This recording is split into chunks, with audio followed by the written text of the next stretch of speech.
morning. Our theme has been for the past 3 weeks, living in a world of illusion. We shared 6 principles of cause and effect as a result of living in a world of illusion.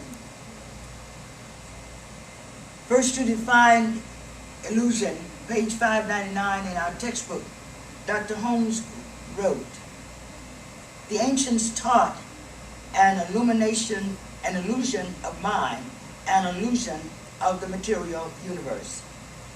The illusion of mind they call Maya, the great feminine illusion, which does not refer to women, but to the subjective universe, which contains many images which are false, the result of man's erroneous conclusions.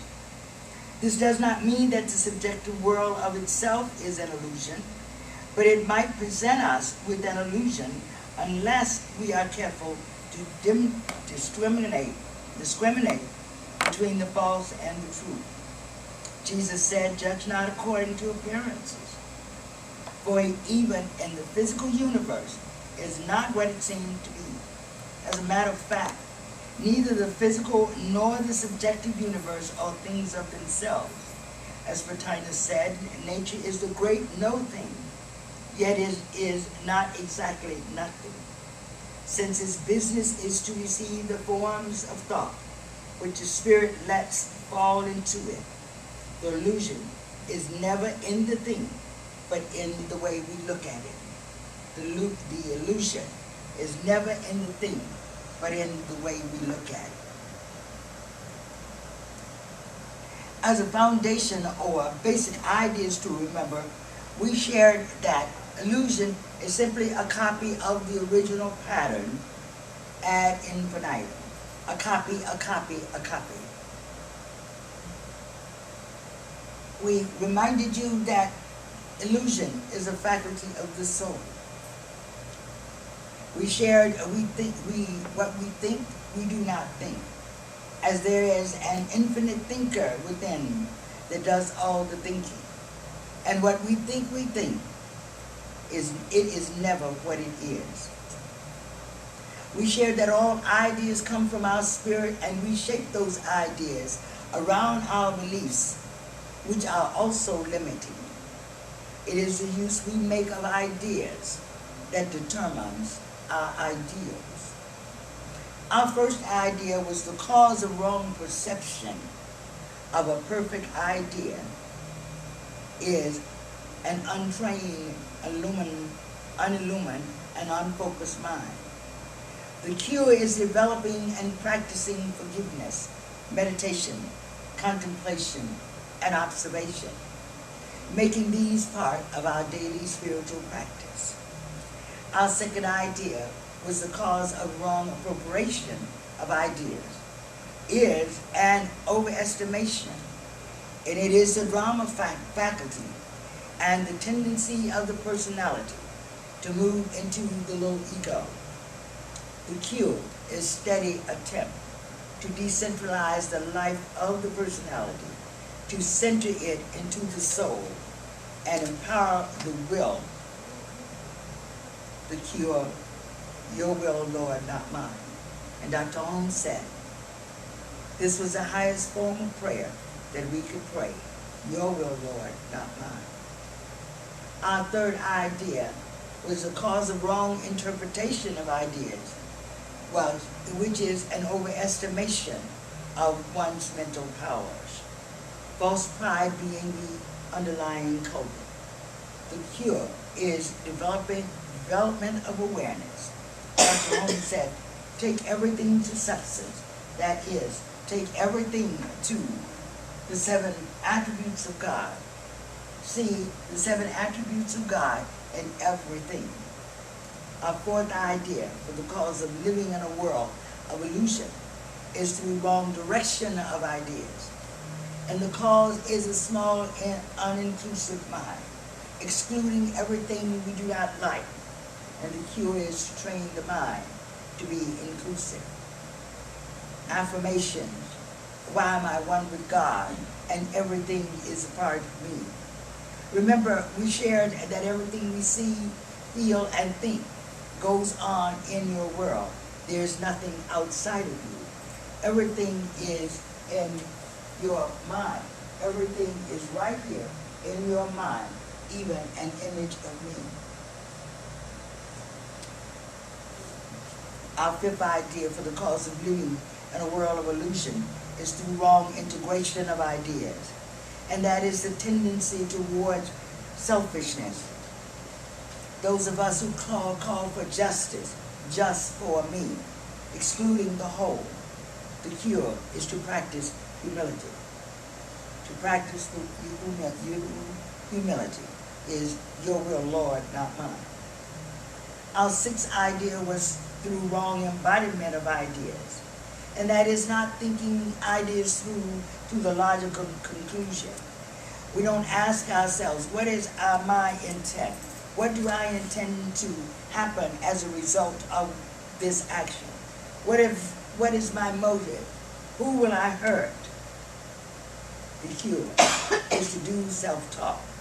And if your intent is to expand the quality of your life and not hurt anyone, Dr. Holmes said, go for it. Today, which concludes our series or our theme for living in a world of illusion.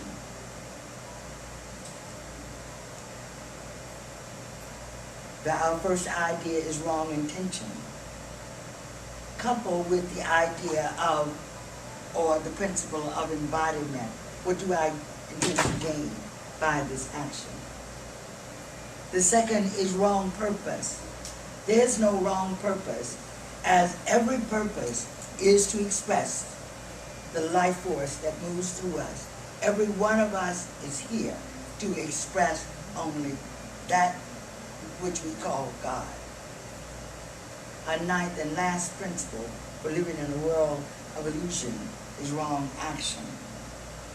All the mystics have said is there is no wrong. There is no wrong anything. Any action that we take is always right. We have judged it. We have judged our action as being wrong. All action is right, for everything that you do is in accord with your soul. Remember, we said that your spirit is in charge of your soul, and your soul is in charge of your body. So all action is right for the evolution of your soul.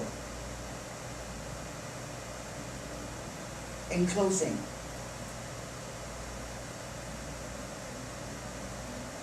we ask you to take away the judgment and see everything as good. See everything as good for the evolution of your soul.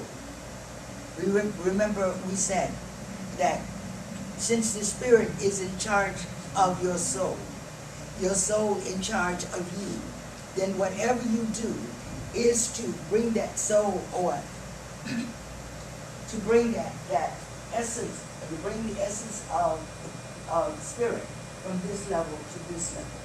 So whatever action you take is focused from this level. It comes down. We've often said that if we are not dealing today with our problems of today. We have simply been repeating. We're now at a place and time where we no longer have to repeat. We can simply heal this part of our mind. We have information in classes to help us to heal this part of our mind, to take away the judgment that we have placed on our life.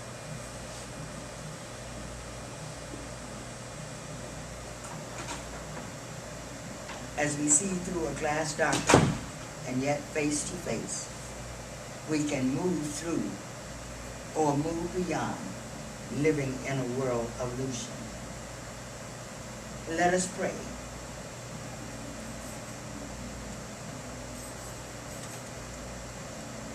Lord, speak to me in ways that I can understand.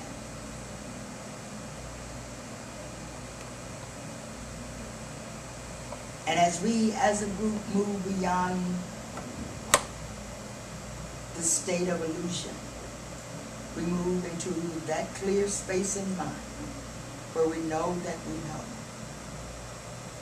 And as we imagine ourselves sitting in our heart and making that the temple of the Most High, we now just simply imagine that we are back in our seats and that our souls have been fed as a result of the power in these words. So as we go out into the marketplace this week, the essence of the power that is within the words that are spoken radiate out through us, healing our world and the world around us. And as you leave this place, you're guarded, guided, and protected, arriving at your destination safe and sound. And until we meet again, we remain under the umbrella and spiritual light of universal love and light and service.